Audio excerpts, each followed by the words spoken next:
You know Gray Bar for electrical parts, but there's one more thing you may not be thinking of us for that can help maximize your next project's total value. Our pre-project planning services are designed to help you win the bid, save on labor costs, and keep your installers productive across your entire build. The sooner you call us, the better.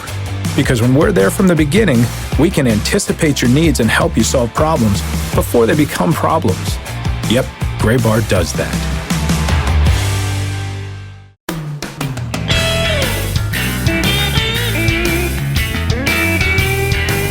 Based on social media, I am unsure as to whether or not it is snowing in the New York area today. I have no idea. Nobody has posted anything about it. It's so strange. Very weird. I also have no way of actually confirming this because I am not in New York City this time. That is true. That is true. Sam Dykstra, our traveling man of the first of the tripod that will head to spring training. Josh Jackson and I will be doing the same, but Sam is the first one to. It's a very stretched tripod. Yeah, it's from Florida to Arizona. It's a long range type of tripod, and we will we'll be exploring the grapefruit and cactus leagues. Although, as the guy on Jeopardy said today, the Bush League. One of the questions on Jeopardy was what spring training.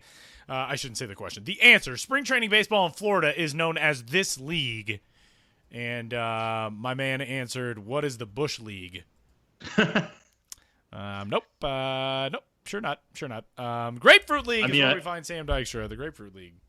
Yeah, I'm sure there are people in Arizona who comparatively think of this as the Bush League. That would make a lot more sense, though, if it was in Arizona, like the bush, the desert, that type of thing. That's Florida, true.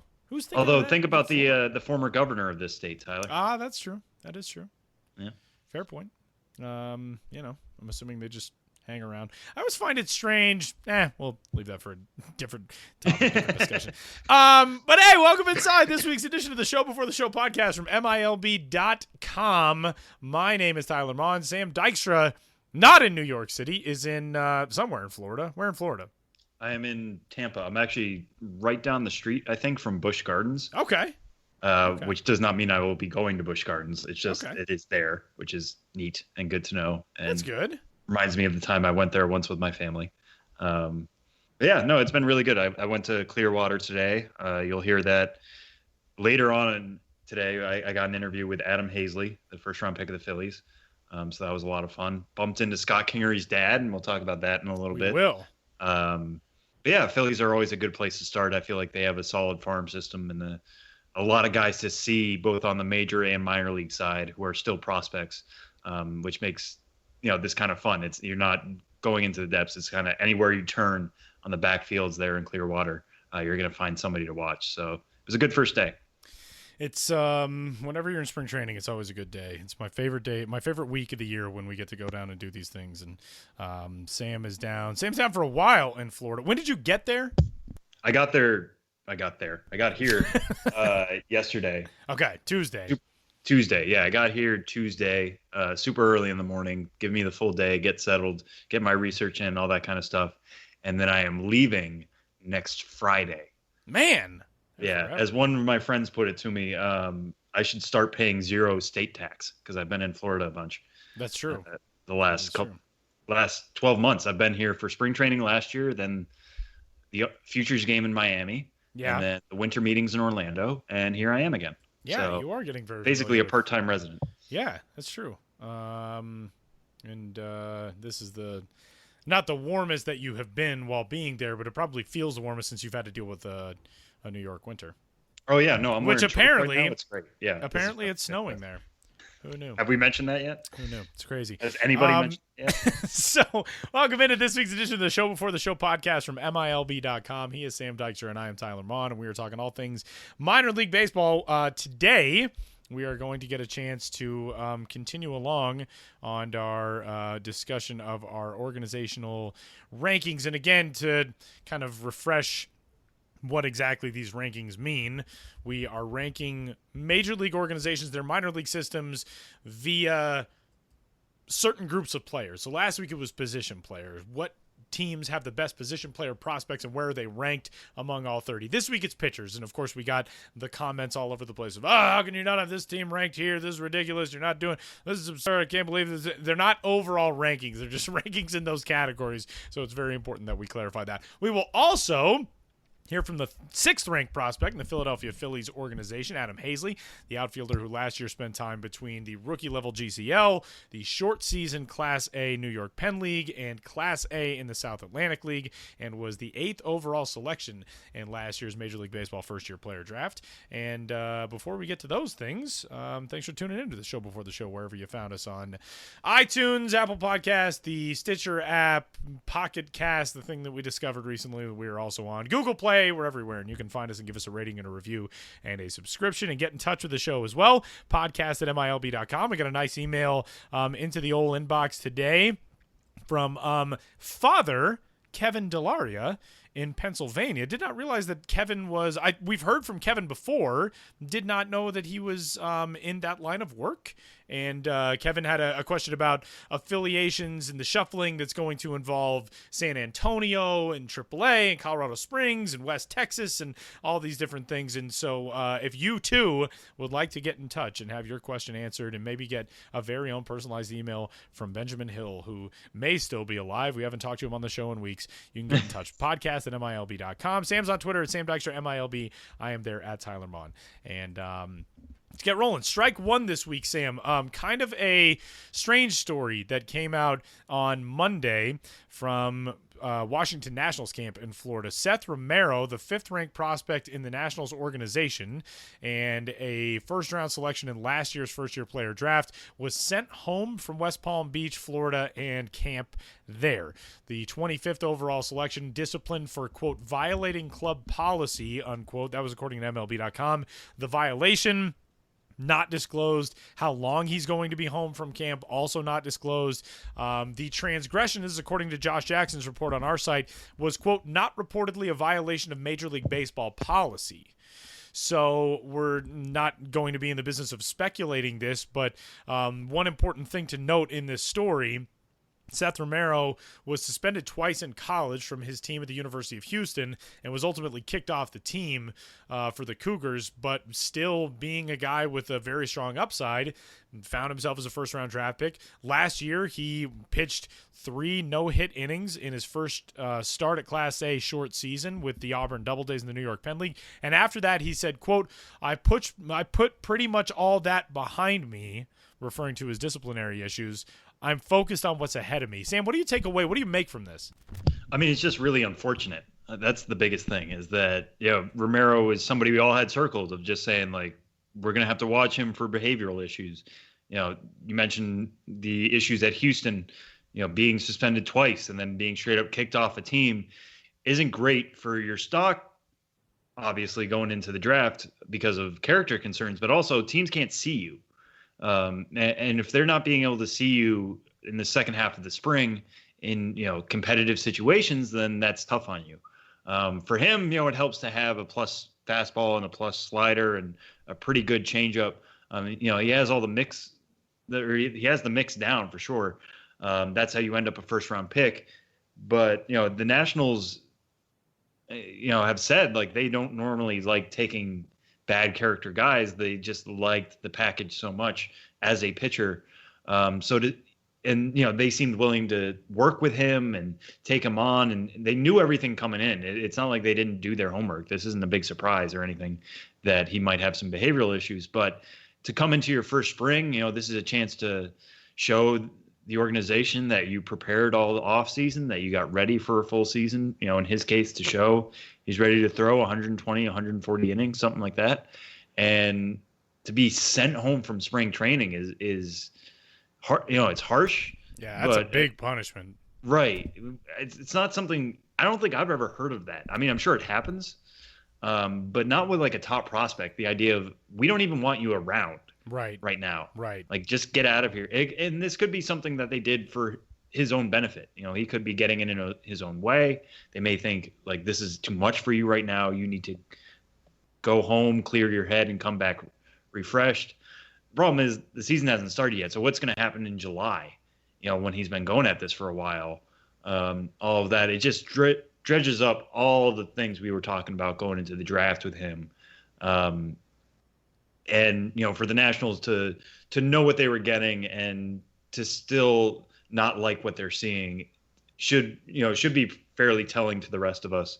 We'll be keeping an eye on it the rest of the spring and seeing if he's on an opening day roster. Is this going to push even that further back? We'll have to see. But yeah, just overall an unfortunate incident, it seems like. The thing that you hope comes out of this, of course, if you're the Washington Nationals, is it's kind of a wake-up call that whatever this violation was is not something that's going to be allowed. It's obviously not something that's going to be tolerated, but that a guy realizes, all right, I'm a professional now. I got to figure out how to best go forward. It's a risky move, but it suggests that there have been issues before. There is a very small likelihood that this is the first time something happened and the Nationals said, all right, get out of here and go home.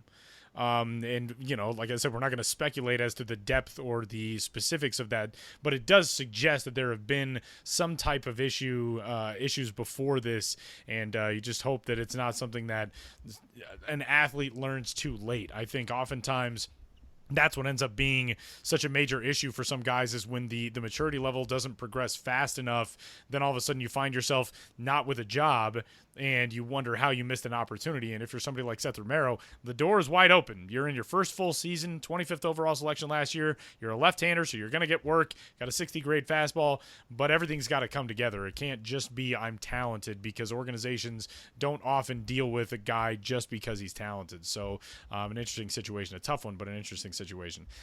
Strike two this week, Sam. There was a good post put up on MLB.com's Instagram and Twitter the other day, and MILB.com posted something similar today, which is you're given $11 and you can build an infield out of these 12 players at varying rates of purchase price. The $4 prospects: Vladimir Guerrero Jr., very strong and beautifully swinging young son of all of ours as baseball fans.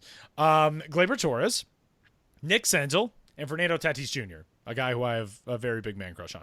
That's the $4 level. The $3 level, Dante Bichette's son, Bo Bichette, talking about the fathers, Vlad Guerrero Jr., Dante Bichette, and Bo Bichette, his son, the first of the $3 prospects, along with Brendan Rodgers, Brendan McKay, and a guy who we'll be talking about coming up here in a little bit, in Scott Kingery. Those are the $3 players. $2 players: Ryan McMahon, Luis Arias, Miguel Andujar, and I like the comment about Pavin Smith that was up on the Instagram post from the Hillsboro Hops, who said, quote, "We're taking at P Smith 24 and then saving the rest for college." But you get $11 and you get to build an infield out of those 12 players at $4, $3, and $2 each. Who are you going with? I mean, I want to know what this $9 college is. I would have very much liked to get into that school. Yes, that was, my loans would be pennies, quite literally. So I think the way my team is going to shake out is I'm actually going to take your guy, your big man crush, Tyler. I'm going to take Fernando Tatis Jr. Does that mean he's off the board for me? No, of course not. Oh, okay. No, that's fine. We're not going to overcomplicate this. This is a silly exercise, but a fun exercise, because what the heck. So I'm going to take him as my shortstop. I'm going to take Kingery as my second baseman, because I feel like there's not quite another second baseman like him on this list, Luis Urias aside. And then I am going to take Miguel Andujar as my third baseman and Ryan McMahon as my first baseman. Interesting. So I think that's 4 + 3 + 2 + 2. That's $11. None saved up for college or hot dogs or anything else. Yeah. But that's okay. We break even. And I think it's just a really good mix of, Kingery might have the best power of that. No, well, it's between him and Andujar. Andujar probably has more power, and McMahon's right in that conversation. And Tatis has good amount of power himself. I mean, these are all guys capable of hitting 25 homers a year. But I really like Kingery's defense at second. Andujar has some questions at third, but he has a good arm. Tatis, I think, is going to stick it short. And McMahon, I just like him more than Pavin Smith at first base, and that's basically what it comes down to. I have $2 to spend on a first baseman. Put McMahon over there. In this dream scenario, I can move McMahon anywhere I want and kind of play around with it and have some fun. But yeah, I really like that lineup a lot. I think that's what kind of makes it fun. So what do you got? That is a pretty good big group. I think I go Tatis, obviously. Brendan Rodgers at short. Brendan Rodgers has played multiple positions. He's played a lot of second base as well, so he's got a diverse defensive profile. I think Ryan McMahon is the best of the first base prospects. He hasn't played first base for super long, but I think he'll develop into a very solid first baseman. And Luis Arias is a guy who's played with Fernando Tatis Jr. all the way through the system pretty much. And so you can plug him in a lot of different places as well. Just a lot of diversity on this team, Sam. Got guys who can play all over the place. Yeah, this is 2018 Major League Baseball. Who's your third baseman here? I think of that group, it would probably end up being Rodgers. Because he's got a cannon for an arm. He's a bigger body guy. I feel like of that guy, or if you needed to slot somebody over at first base, Ryan McMahon can play at third. That's his natural position. So if you needed, maybe a little bit of a break for the legs, maybe Luis Arias is not going to be the biggest target over there, but maybe Brendan Rodgers puts on a little bit of weight and goes slugging. I don't know. Maybe you trade out. Maybe you go Bo Bichette. His dad knew how to put on weight. Dante Bichette was like the dude who played in front of me my entire childhood. I don't know why I'm just throwing shade at Dante Bichette now. I loved that guy. He was great. Yeah, it's a good group though. Everybody can play all the positions, Sam. No, that's fine. Like I think Rodgers would be like an interesting like Alex Bregman type third baseman. Yeah. Yeah. I think that's a very good comp. Yeah, so you just stick him over there and you trust him to work on it and figure it out. Yeah. I also like the Lehigh Valley Iron Pigs commented, quote, "What about 3 Kingerys and a 4th Kingery with one arm tied behind his back?" Okay. He would have to play first, right? I would hope so. Although then like a 3-6-3 double play becomes impossible. Also, you would hope that it's his right arm tied behind his back, because if it's his left arm, then he's got to catch everything barehanded. Right. Oh, yeah. Although the man has some meaty hands. Has some meaty forearms, a big and paw. Some meaty hands. Okay, he could do it. Well, speaking of which, we'll dive into strike 3. Scotty Jetpacks was the nickname bestowed upon one Scott Kingery, and Sam got a chance to catch up with Scott Kingery's dad, Tom Kingery, who I ran into at Clearwater, Florida at Phillies camp. And this is a fun story. It's up on the site as of today. We're recording on Wednesday today. Yeah, so this was kind of, you just hang out on the backfield, see what you can see, find who you can find, that kind of thing. A lot of it is watching, batting practice and watching PFPs and all that kind of stuff and seeing who's a little bit more in shape. And we can talk about that maybe a little later. But as I was back there, I was talking to somebody and he introduced me to, Tom Kingery, who is also there. Tom Kingery, who knew that Scott was on the podcast, I have to say. He said, "Did you talk to Scott a couple months ago?" And I was like, "Yeah, we had him on the podcast at the Futures game." He's like, "Oh yeah, I remember that now." That's pretty cool. That was pretty neat. Friend of the show. Friend of the show. Kingery. All the Kingery family apparently is friend of the show. But he started mentioning to me that, back in the day, back in 2006, he was the manager of a team from Arizona, specifically from Phoenix, and then from the Kentucky region of Phoenix, that went to the Little League World Series. And Scott was on that team, and his twin brother Sam was on that team. And there were a couple other guys who were in that area who are minor leaguers. They weren't necessarily on that Little League World Series team, but they all played in that Little League kind of system. Names like Cole Tucker, Kevin Crone, Jordan Kipper, Brantley Bell, Colby Wood-Mancy. CJ Cron was a little bit easier, or a little bit earlier, a little bit older than that crew, but he was certainly fitting into that mix. And he said it was just really interesting to watch all those guys grow up to be minor leaguers. He was actually there in the backfields. That's kind of how our conversation began was, why are you here? Scott's in Major League camp. He's over there. Why are you watching back here? And he said, well, I'm here for a week, and I want to watch 2 guys who I coached, who were Luke Leftwich and Tyler Viza. And also there was another one who was in that Philly system who is no longer there. But he said it was just really interesting that at one point there were 4 guys who I coached, all from the same area, who ended up being, Phillies prospects, all in the same system, all around each other, all over again. So I talked to him a little bit about that and what it was like to watch Scott growing up. And Scott was always a small kid. I think he says at some point in the story that little league season, they were age 12, something like that. But Scott and his brother Sam, Scott played shortstop, Sam played second base. They were 4'9", 79 pounds at the Little League World Series, which, sounds small for anybody, but it is small for a 12-year-old. And that was part of Scott's problem, going through high school. He wasn't really well recruited. No pro scouts were looking at him because he was so small. They didn't think that would translate into the game. He ended up walking on at the University of Arizona. Sam, his brother, who wasn't quite as good a hitter, but according to Tom, was a better fielder. Didn't really get any sniffs either. The only solid offer that they got was to junior colleges. So Scott ends up walking on. Sam ends up dropping the sport altogether. Scott goes on to become a second-round pick, and now he's one of the best prospects in the game, one of the most exciting. So you could really see how upset Tom was that Sam kind of let go of the game, and that the game passed him by. Not so much that he let it go, but that he wasn't afforded the same options that Scott was. So that's an interesting parallel universe that we got out there, that the Kingery twins are two of the most interesting middle infield prospects we have in the game.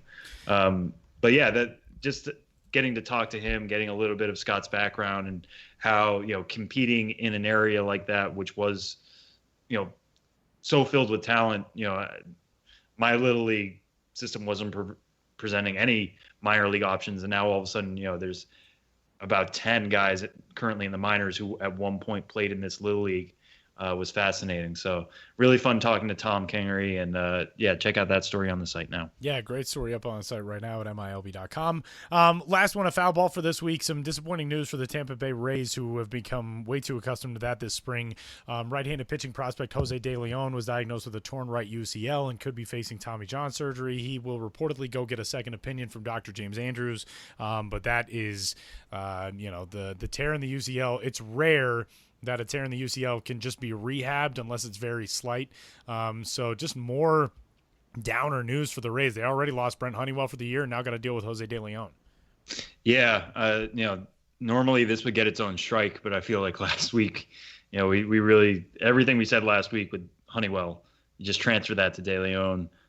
He's had more injury issues than Honeywell ever has as a pro. So this is just something to add to the pile, but for a pitcher, it doesn't get more difficult from this, just knowing, he's got another year that he's got to wait to try to make it back to the majors. This is a guy who made it to the majors with the Dodgers, then got traded, to the Rays, who seemed like we're going to give him a better opportunity, a better chance to stick. It just hasn't worked out yet. Add this to the pile. It's a rough situation, both for the Rays and Jose De Leon. I think the Rays announced today that they're thinking about going with a 4-man rotation and then just using the bullpen for the 5th slot. And I wonder if that would still be a thing if, Honeywell was healthy, if De Leon was healthy, if they believed in as much in their depth as some of the rest of us. We'll have to be following that camp going forward. So that's it for Three Strikes. Coming up, we are going to head to the Philadelphia Phillies organization and get a chance to dive into spring training, which is one of our favorite times of year. And Sam, with a visit to Phillies camp, got to catch up with the 6th-ranked prospect in the organization, Adam Haseley, who joins the show from Clearwater next.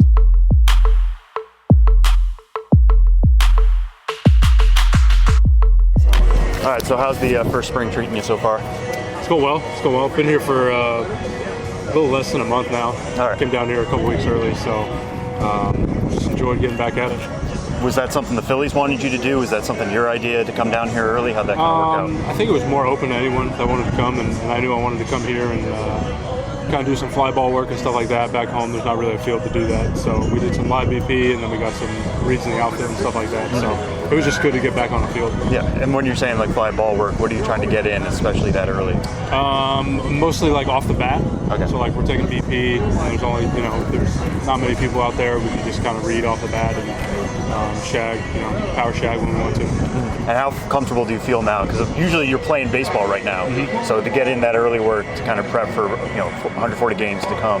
Yeah, it's a little different just because in college you'd be starting early January, so you push it back a month, gives you an extra month to work out and stuff like that. So, I mean, we get plenty of time to get acclimated, being on the field and seeing arms and stuff like that. So.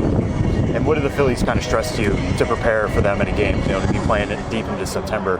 Yeah, I think it's just more of a mental thing of being able to forget the bad days and get ready to compete every night. Mm-hmm. And going back to last year, during your minor league time, I think you got 56 games, something like that, between State College and Lakewood.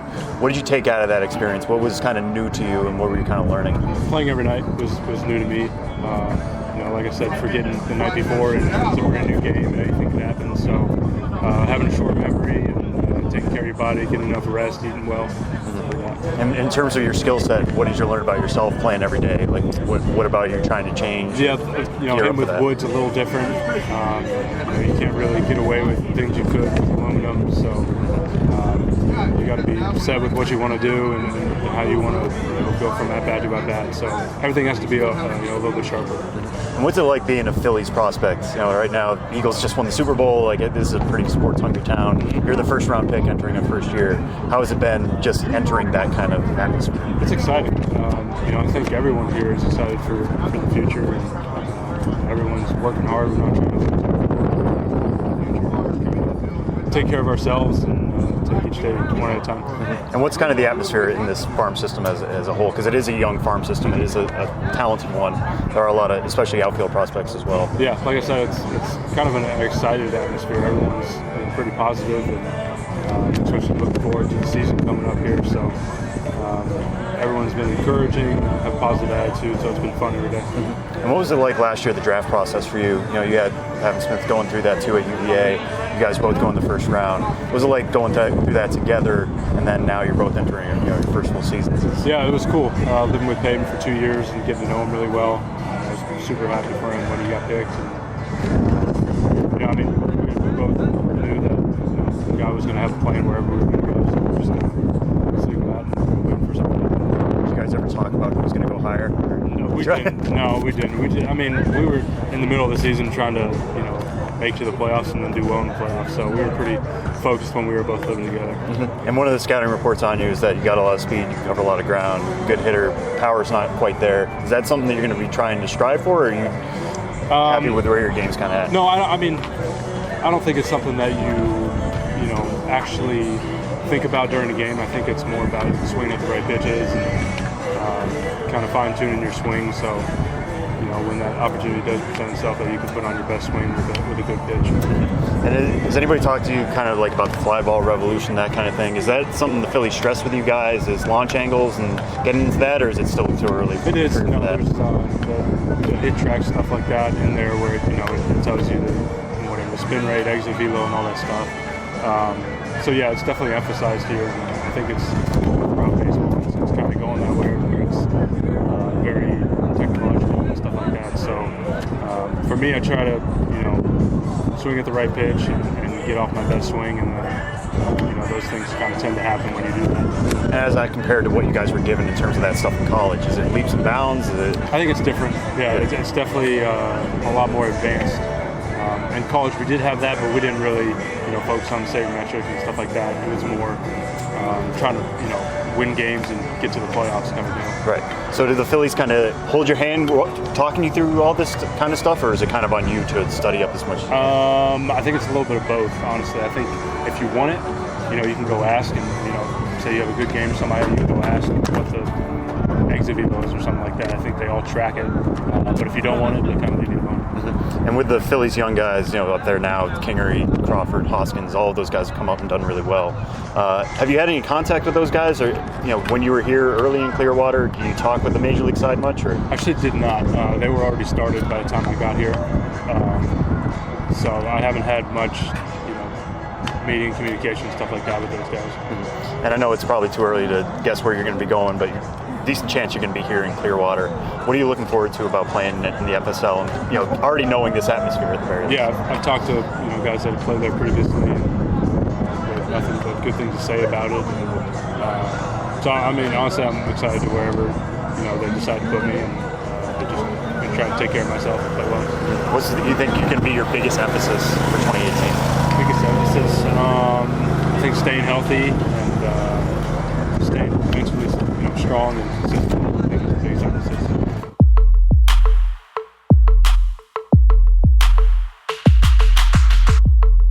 Continuing along in our Prospect Farm System ranking series, last week we had position players and got a chance to catch up on that storyline with one Josh Jackson, and this week it's pitchers. For that, we bring in Kelsie Heneghan, who ranked all 30 systems 30 through 1, and the pitcher rankings number 10 through 1 came out today. We're recording on Wednesday, so when you hear this, all 3 stories are already up. Kelsie, first things first, did Sam just decide that he was going to rank them however he wanted in your story anyway, like he did with mine last year when I had this series?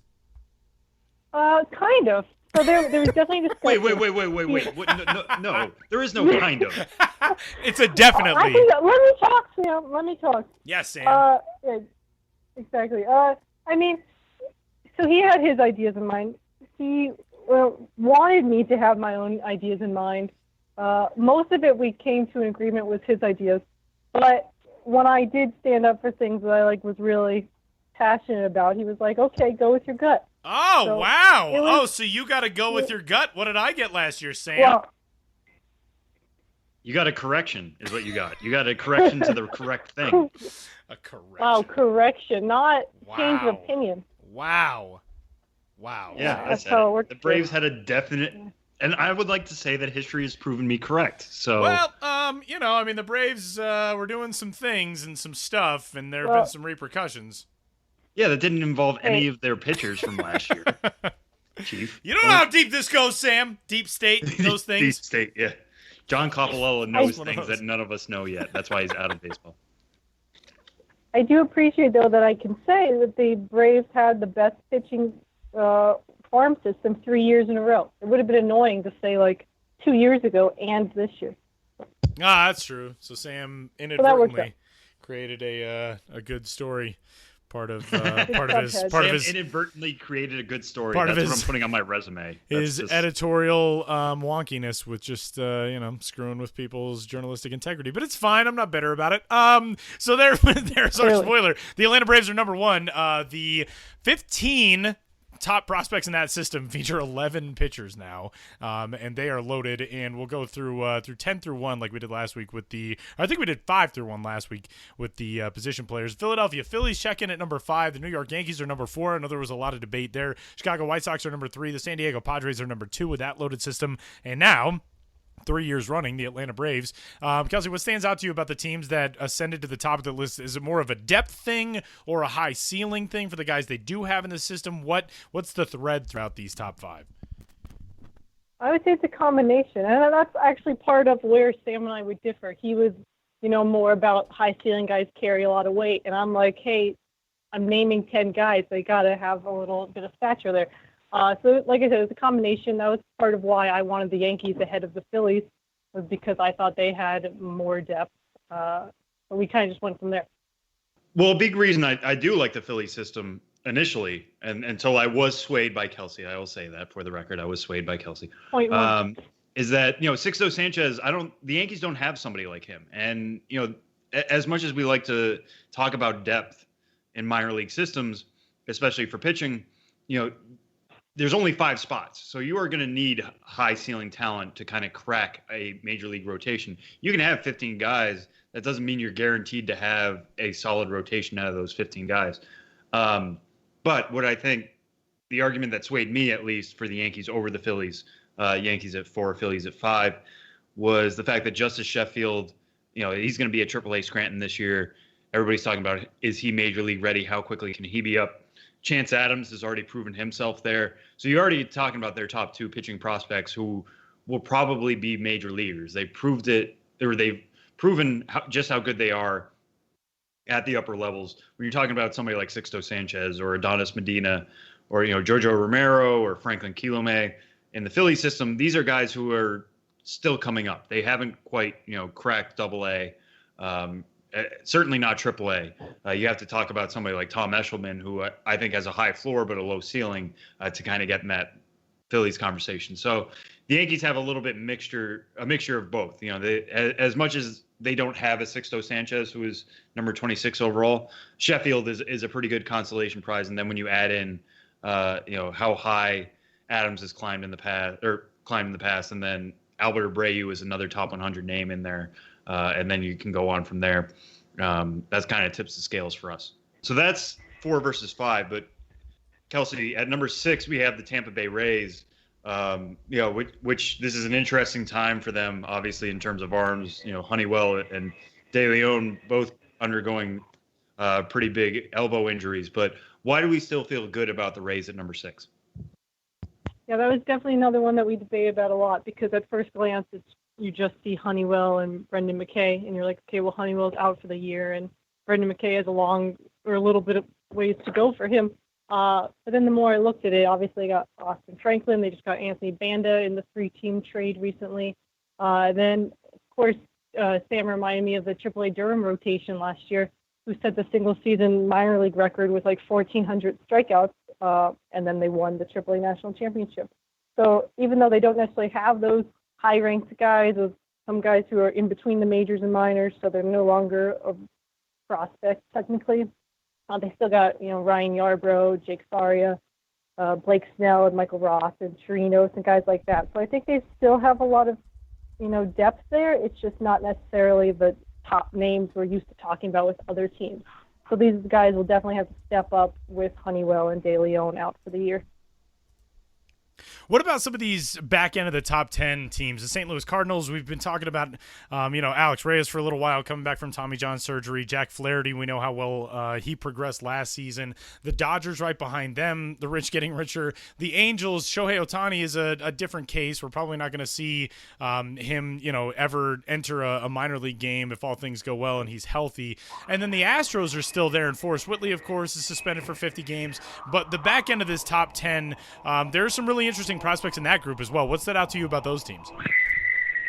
For the Cardinals, it was really that I feel like they have a handful of guys who can be in Busch before the All-Star break this year. Like you mentioned, Reyes coming back, Jack Flaherty, Dakota Hudson went to TCL last year, and it was just his first full season, so he seems to be climbing the system quickly. And then you got Ryan Haseley, who has a cutter and a pretty good arsenal. Again, like Jordan Hicks, Junior Fernandez, they just have a lot of guys who are making their way up the system, and so I feel like it's a pretty exciting time for them. But like you said, the rich get richer, of course, and the Cardinals always have someone coming soon. Just real quick, was one of you guys doing the show from a poltergeist? That was the most terrifying noise I think I've ever heard on the show. I'm sorry, that was a vacuum cleaner near me. It sounded was about to ask so earlier frightening. if you could hear it. As it went along, Say, it sounded like a vacuum, but at first it was like, God, is Kelsie being pulled into the great beyond? What is happening? Okay, good. I told you it was Just a weird checking. night alone in the office. Yeah. I thought you were doing it from a subway station for a second, and the A train was just plowing past you on the side. Just Yeah, practicing that's rides the on the respect I 7 have for you guys. to New Shea. I mean, I've heard it's really good acoustics, so all right. Do you need to redo that, or? No, I think we're No, good. I think that was good. It's better. And if I'm we keep leaving it in. and I'm leaving it in because it sounds it was Okay. amazing. It'll probably be on Ancient Aliens or something soon. Okay, Sam, perfect. take it I was away. just starting again. Oh Yeah, no! so It's coming it's back. We're moving a little lower in the list, or higher in the story, lower in the list. The Angels at number 9. Now, obviously, they're into the top 10 because they signed Shohei Ohtani, who we're going to give a ton of credit for being a really good pitcher. We didn't give him as much credit for being a good hitter in the position player list. But why does Ohtani alone not quite get the Angels, into a top 5 situation here, Kelsie? Well, the biggest thing is I don't know how much minor league games he's going to play. I think that their goal is that he will never play a minor league game until his first stint in his first disabled list trip, which obviously they pray will never ever happen with their star. So that's kind of why he carries a lot of weight. He's a big deal. He is a prospect. He is the top prospect, but he also isn't really a minor leaguer. So, or really for our practices, it doesn't really work. They still have guys like Jose Suarez and Jose Soriano that are still exciting, but they definitely wouldn't be on the top 10 without him. But they're also not going to. Number 9 is as far as he can take them.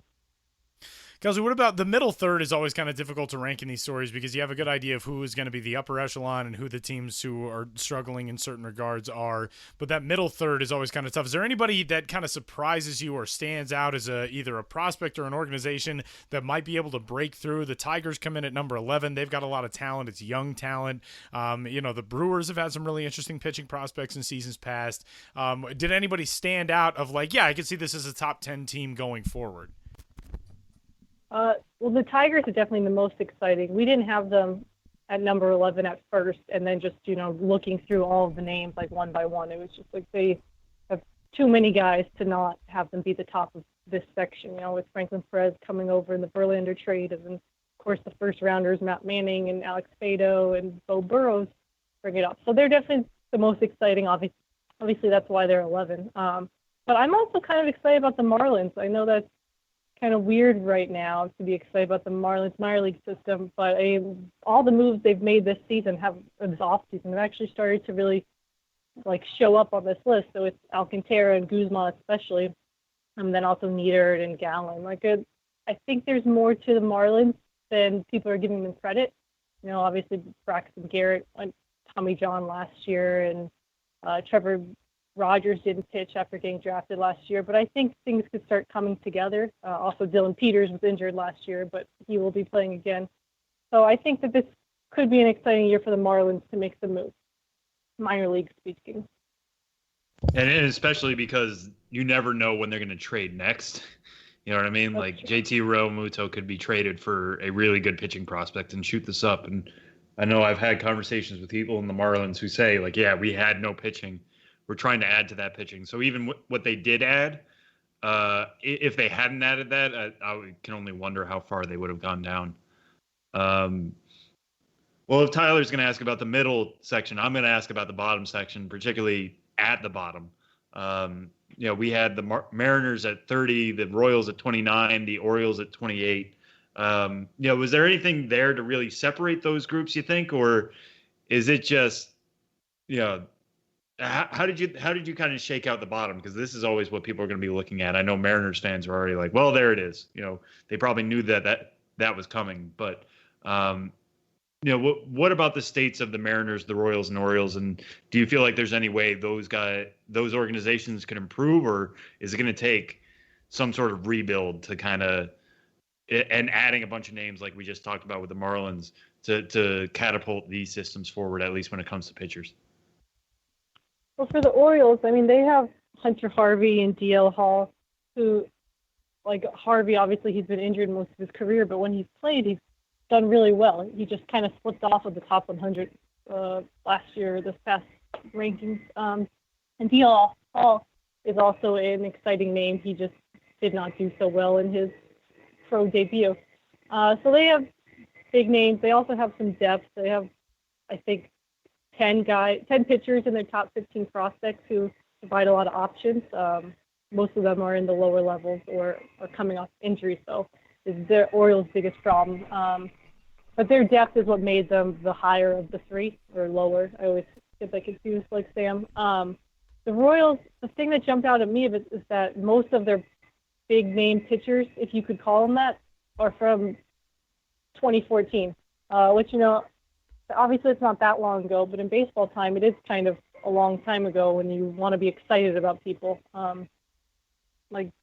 Almonte bounced back last year, but again, he, isn't the big name that he once was. Scott Blewett, Eric Skoglund, they're climbing the system, but they just haven't put up the numbers that they were first expected to in 2014 or not so long ago.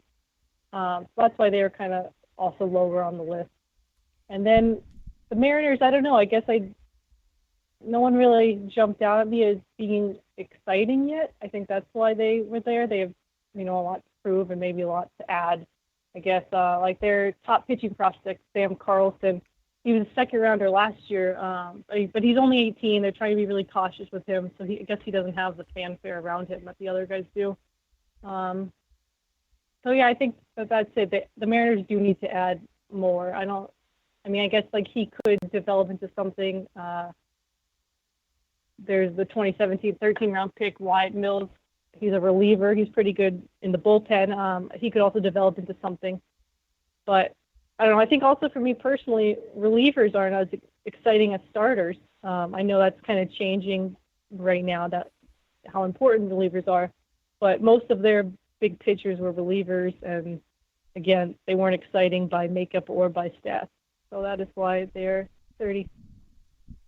She is Kelsie Heneghan. You can find her on Twitter at Kelsie_Heneghan, and we're going to let her go get absorbed into a TV or something, whatever's going on with those noises. And but the stories are up on the site right now. Farm system rankings for the pitchers 30 through number 1 and position players from last week. If you missed those are up on the site as well. And Kelsie, thanks.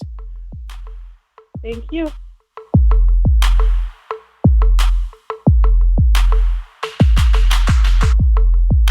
Where are you headed next? What's the schedule? I am heading to Yankees camp tomorrow, Awesome. which will be good. And that's actually going to be starting my Prospect Primer series, which we have coming down the road, and we'll talk more about that on the show as we get closer to that series. But I'm really looking forward to talking some Yankees prospects. And they have a new player development kind of situation there. A lot of their guys went to the Marlins when Derek Jeter brought the team.